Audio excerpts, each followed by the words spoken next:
Mr. Minister, India is certainly now a key economic and political actor in this new world. How would you describe its transformation? And in this new context, what is, in your view, the role of India? And again, it's a great honor to be with you this morning and a great pleasure to welcome you. Thank you, Ambassador, and thank all of you for turning up this morning.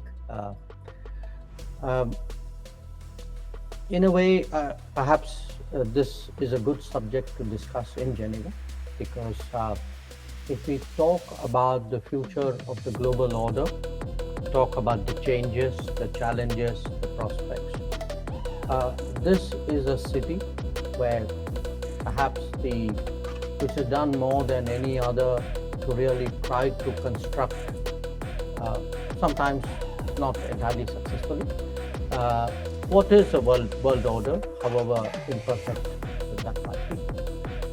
And the fact that it hosts so many UN organizations itself is a testimony to those efforts, and I think it's absolutely the right place to have that conversation. Ambassador, you mentioned three things. You spoke about the return of war in Europe. You spoke about competition, and you called non-alignment. We call, there is a non-aligned movement. There's still a non-aligned group, but I think the global South is a little bit different. I'd be happy to speak to you about it. But I think you're describing the symptoms. Those are not the causes. What are the causes?